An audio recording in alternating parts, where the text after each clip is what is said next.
जनाबे हसनैन करीमैन ने, दोनों भाइयों ने 2 तख्तियां लिखी। फिर कंपटीशन दोनों ने आपस में ही कर लिया, मुकाबला दोनों ने आपस में ही कर लिया, किसकी तख्ती अच्छी है, किसका खत अच्छा है, किसकी तहरीर खूबसूरत है। दोनों बच्चे तख्तियां लेकर चले, फैसला कराना है किसकी तख्ती ज्यादा अच्छी। पहुंच गए अपनी वालिदा की बारगाह में, सैयदा की बारगाह में। अम्मी जान, हमने तख्तियां लिखी हैं, बताएं तो सही किसकी अच्छी है। अब फातिमा, किसकी अच्छी बताएं तख्ती? बड़े शहजादे की तख्ती को अच्छा बताएं। 2 तरह से है ये रिवायत, 2 तरह से रिवायत ये मिलती है। रोज़तुश शुहदा एक किताब है, उसके अंदर इस रिवायत को मैंने दूसरे तरीके से पढ़ा है कि ये दोनों नवासे मेरे मुस्तफ़ा की बारगाह में पहुँचे, हुजूर ने मौला अली की बारगाह में भेजा, मौला अली ने फातिमा की बारगाह में भेजा। फातिमा ने मोती डाले, इन्होंने मोती चुने, जिसके पास ज़्यादा मोती आ जाएं उसकी तख्ती ज़्यादा अच्छी होगी। इन्होंने मोती चुने। एक रिवायत मोतियों की है और दूसरी रिवायत सेब वाली रिवायत जो मशहूर है वो है। किसकी तख्ती को अच्छा बताया जाए? एक की तख्ती को अच्छा बताएं तो दूसरे का दिल टूट जाएगा।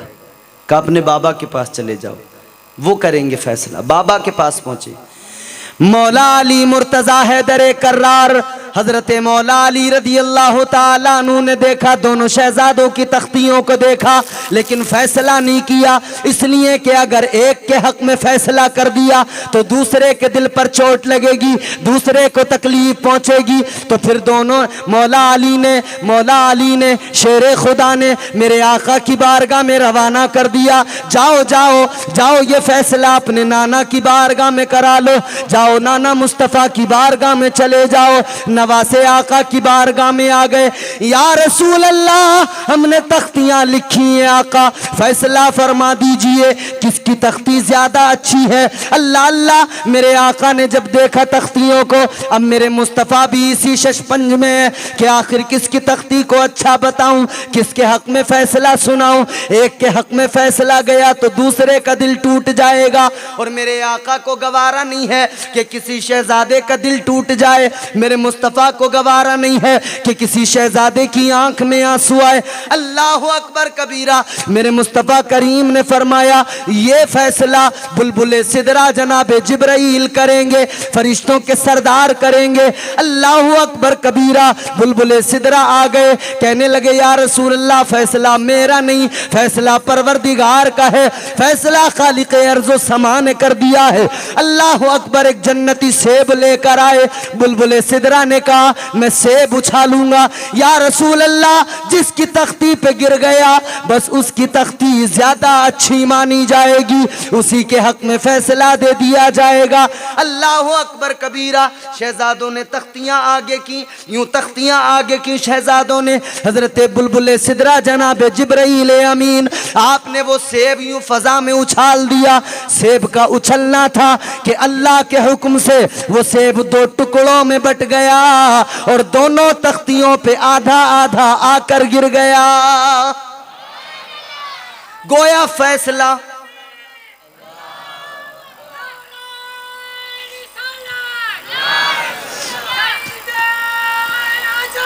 जिंदाबाद या फैसला हो गया। आधा सेब इस तख्ती पे गिरा, आधा सेब उस पे गिरा, दोनों का फैसला बराबर, ऊपर नीचे कुछ नहीं, बैलेंस कर दिया अल्लाह ने। जिनकी तख्तियों के फैसले परवरदिगार करता हो, उनका मकाम और मर्तबा क्या होगा मुसलमानों। मगर क्या दौर आ गया, 60 हिजरी, जिस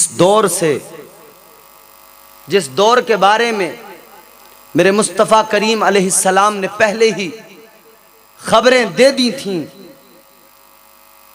और मेरे मुस्तफ़ा ने यह भी फरमा दिया था कि मेरी उम्मत में मेरी सुन्नत को, मेरे बाद मेरी सुन्नत का बदलने वाला सबसे पहला इंसान बनु उमैया का एक शख्स होगा और उसका नाम यजीद होगा। हुजूर ने बाज़ाब्ता इस हदीस में नाम भी उसका लिया, और यही हुआ। यजीद तख्त नशीन हो गया 60 हिजरी। जब तख्त नशीन हुआ तो ये किसी भी हीले से, किसी भी तरह से बस बैत लेना चाहता था। शामियों से बैत ले रहा था, दीगर इलाके के लोगों से, इराक वालों से बैत ले रहा था, मगर सबसे बड़ी फिक्र ये थी कि जब तक असहाबे पैगंबर की औलादें मौजूद हैं, वो जब तक बैत ना करेंगे, हजरत अब्दुल्ला इब्ने उमर, हजरत अब्दुल्ला इब्ने जुबैर, हजरत अब्दुर्रहमान इब्ने अबू बकर, ये असहाबे पैगंबर की औलादें, और फिर हजरत सैयदना इमाम हुसैन रदी अल्लाह ताला अन्हु, ये लोग, इसे फिक्र थी कि अगर इन्होंने बैत कर ली तो फिर कोई आवाज बुलंद करने वाला नहीं रहेगा, फिर कोई अलम बगावत बुलंद नहीं कर सकता है। बस इसी फिक्र में लग गया कि किसी तरह से इनसे बैत ली जाए। एक खत इसने लिखा, मदीने की जानिब रवाना किया। मदीने के गवर्नर थे वलीद बिन उकबा, उनके पास में खत पहुंच गया। खत में लिखा हुआ था कि अमीरुल मोमिनीन जनाब हजरत अमीर मुआविया का इंतकाल हो चुका है और उसके तख्त नशीन होने के बारे में यजीद के लिखा हुआ था, और उसने लिखा था कि मैं तुम्हें हुक्म देता हूं कि तुम हजरत अब्दुल्ला इब्ने उमर, हजरत अब्दुल्ला इब्ने जुबैर, हजरत अब्दुर्रहमान बिन अबू बकर और इमाम हुसैन, इनको बुलाकर इनसे मेरी बैत लो। अगर ये बैत करें तो ठीक, वरना इनको, इन पर सख्ती करो, किसी भी हाल में बैत लो, वरना इन्हें कत्ल कर दो। खत आ गया, वलीद बिन उकबा ने पढ़ा, सोचा क्या करूं। मशवरे के लिए मरवान को बुला लिया, जो पिछला गवर्नर था मदीने का। मरवान जब आया तो मशवरा किया, मरवान ने कहा फौरन बुला लो। ईशा की नमाज पढ़कर इमाम हुसैन अभी मस्जिद नबवी से निकले नहीं थे कि कासिद पहुंच गया गवर्नर हाउस से, बुलावा आया, हुसैन चलो गवर्नर हाउस चलना है। इमाम हुसैन हैरान है कि आखिर इतनी रात में गवर्नर हाउस में मुझे क्यों बुलाया जा रहा है। इमाम हुसैन समझ गए कि शायद बैत का मामला है, शायद अमीर मुआविया का इंतकाल हो गया है और यजीद तख्त नशीन हो गया है। तो आपने अपने साथ 20 नौजवानों को लिया और लेकर गवर्नर हाउस की तरफ चले और उनसे कहा कि तुम बाहर खड़े रहना, अगर तुम यहां से नजर रखना, अगर अंदर से मेरी आवाज बुलंद हो तो तुम अंदर चले आना, और जब तक मैं वापस ना आऊं इस जगह से हटना नहीं है, इस जगह से हिलना नहीं है। इमाम हुसैन ने जवानों को बाहर खड़ा कर दिया, अंदर आप पहुंच गए गवर्नर हाउस के अंदर। वलीद बिन उकबा ने वो खत दिखाया, पढ़कर सुनाया, कहा हुसैन बैत कर लो।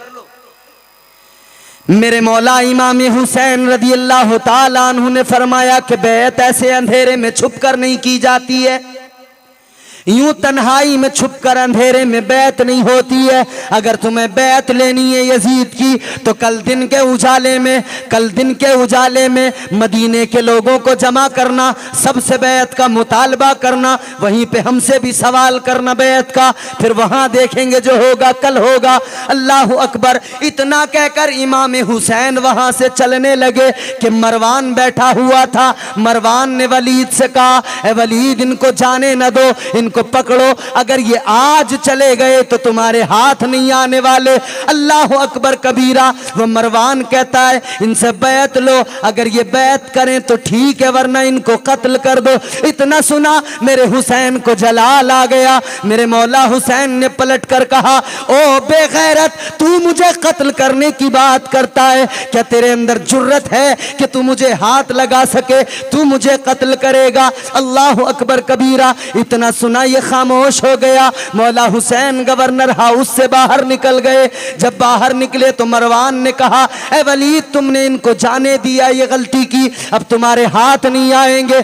मौला हुसैन के जाने के बाद में जब इसने इतना कहा तो वलीद जो अहले बैत के आशिक थे उन्होंने कहा, कैसी बात करता है तू इस गवर्नर हाउस के अंदर बैठकर तू ये समझता है कि इस ओहदे की वजह से मैं इमाम हुसैन पर जुल्म करूंगा, मैं मौला हुसैन पर तशद्दुद करूंगा। याद रख ले, किसी भी हाल में मैं इनके खून से अपने हाथों को नहीं रंग सकता हूं, इसलिए कि ये नवासे मुस्तफा है। बहरहाल इमाम हुसैन आए घर अपने, फिर दूसरी मर्तबा दूसरे तीसरे दिन फिर बुलावा आया गवर्नर हाउस से, चलो बुलाया है। इमाम हुसैन ने कहा भी हम मसरूफ़ हैं, अभी नहीं जाना, इनकार कर दिया। उसके बाद में फिर इमाम हुसैन ने अपने अहले खाना को जमा करके उनसे मशवरा किया, अपने दोस्त अहबाब को जमा करके उनसे मशवरा किया। फरमाने लगे कि अब हम मदीने में अगर रहते हैं तो बार बार बैत के लिए इसरार होगा और ज़िद की जाएगी, फिर हम पर सख्ती भी होगी और ये हमें छोड़ेंगे नहीं, बैत हमारी बैत के लिए हमसे ज़िद करेंगे, बज़िद होंगे ये लोग। मशवरा तय हुआ कि मदीना छोड़ दिया जाए, वो नाना का प्यारा मदीना, वो मुस्तफ़ा का प्यारा शहर मदीना, जहां आज भी मेरे आका आराम फरमा है, जहां मेरे हुजूर जलवा फरमा है आज भी, वो प्यारा मदीना। हुसैन उस मदीने को छोड़ने का मशवरा कर रहे हैं। बात तय हो गई, इमाम हुसैन ने इरादा मजबूत कर लिया, अज़्म मुसम्मम हो गया कि मदीने को छोड़कर मक्का जाना है। इरादा बना लिया। 27 रजबुल मुरज्जब बाद नमाज ईशा मौला हुसैन अपने नाना की बारगाह में पहुंच गए, मुस्तफ़ा की बारगाह में पहुंच गए और जाकर नाना की बारगाह में अर्ज करने लगे, सलाम जद्दे अमजद मेरा चेहरा चूमने वाले, मुझे दोषे मोहब्बत पर उठाकर घूमने वाले, जरा नजरें उठाकर देखिए ये नूरुलैन आया, मेरे नाना तेरे दरबार में तेरा हुसैन आया। पहुंच गए। नाना ये वो प्यारा शहर है जहां मेरी परवरिश हुई है, जहां मैं पैदा हुआ हूं। ऐ नाना जान, ये वही प्यारा शहर मदीना है जिस मदीने की गलियों में घूम घूम के बड़ा हुआ हूं। ये वही शहर है जिस मदीने के अंदर आपने मुझे अपनी आगोश में लिया है, अपनी आगोश में लेकर खिलाया है, मेरे बोसे लिए हैं, मेरी परवरिश की है। लेकिन नाना आज वक्त ऐसा आ गया है कि आज आपके इसी मदीने को छोड़कर मैं जाने लगा हूं। ऐ नाना, आज इसी मदीने को छोड़कर जाने का वक्त आ गया है। आंखों में आंसू हैं हुसैन की, अश्कबार आंखें हैं, भीगी हुई आंखों से क्या मंजर रहा होगा, क्या गुजर रही होगी हुसैन के दिल पर। मदीना छोड़ने आज भी जो लोग हज करने जाते हैं उनसे पूछो, जब वो मदीना पहुंचते हैं ना, मदीना शरीफ, तो तबीयत उनकी ऐसी जवान हो जाती है, तबीयत, बूढ़े बूढ़े लोग, चला नहीं जाता, उठा नहीं जाता, बैठा नहीं जाता, लेकिन जब मदीना पहुंचते हैं तो जवानी लौट के आ जाती है। फिर वो दौड़ते हुए नजर आते हैं, फिर उनका दिल मगन हो जाता है, फिर वो बहारें, वो मंजर, वो रौनक जब देखते हैं ना, तो फिर दिल कहता है कि काश हम इसी दर के नौकर होते, यहीं पर झाड़ू लगाने की ड्यूटी लग जाए, अब कोई जाने के लिए ना कहे और हम यहीं पर आबाद हो जाएं। हर शख्स ये तमन्ना करता है। और मेरे हुजूर ने तो मदीने को फरमाई दिया, अल मदीनतु कुल्लुहुम फिल जन्ना, सारा मदीना अल्लाह ने जन्नत बना दिया है। और हम तो दुआ करते हैं, सरकार बुला लीजिए एक बार मदीने में, और मोहब्बत से बोलो, जिसे मदीना जाना है वो मेरे साथ मोहब्बत के साथ झूम कर मचल कर सुनेगा और पढ़ेगा। जरा सी इको दें, थोड़ी वॉल्यूम बढ़ा दें, मोहब्बत से कहें सुभान अल्लाह।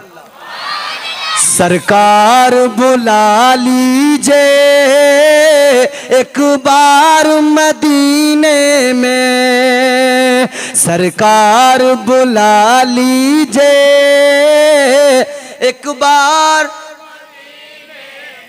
सरकार बुला लीजिए एक बार मदीने में, अरे जन्नत का करें हम भी दीदार मदीने में,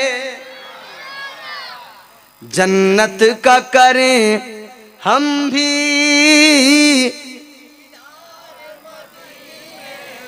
और मोहब्बत से मचल के पढ़ो।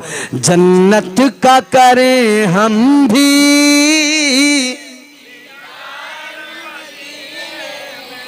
हर एक की ख्वाहिश है, आए तेरे रोजे पर या रसूल अल्लाह। हर एक की ख्वाहिश है, आए तेरे रोजे पर। हर एक की ख्वाहिश है, आए तेरे रोजे पर। एक बार नहीं, एक बार नहीं आका, 100 बार मदीने में।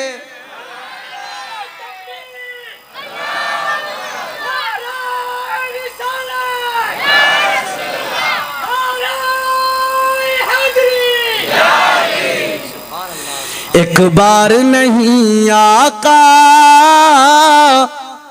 100 बार। एक बार नहीं आका, 100 बार। हाथ उठा उठा के हर उम्मती दुआ करता है, दिखा दे या इलाही वो मदीना कैसी बस्ती है, जहां पर रात दिन मौला तेरी रहमत बरसती है। और फिर उस्ताद ज़मन के अशार भी याद आती हैं, वही अजब रंग पर है बहारे मदीना। बोलो, अजब रंग पर है बहारे मदीना, कि सब जन्नते हैं निसारे मदीना। अजब रंग पर है बहारे मदीना, कि सब जन्नते हैं निसारे मदीना। मदीने के खित्ते खुदा तुझको रखे। मदीने के खित्ते जिसे नसीब हो जाए ना, जिसे मदीने की गलियां देखनी नसीब हो जाए, जो चला जाए ना और जब वापस वो आता है तो उसकी आंखें भीगने लगती हैं। फिर आने के बाद में उसकी जिंदगी भर यही तमन्ना रहती है, मालिक एक बार और दिखा दे मुझे मदीना, या अल्लाह एक बार और मदीना दिखा दे, एक बार और मदीना दिखा दे, या अल्लाह एक बार और मदीना जाना चाहता हूं। क्यों आ गए पलट के मदीने से हाजियो, तुमको उसी दयार पे मर जाना चाहिए।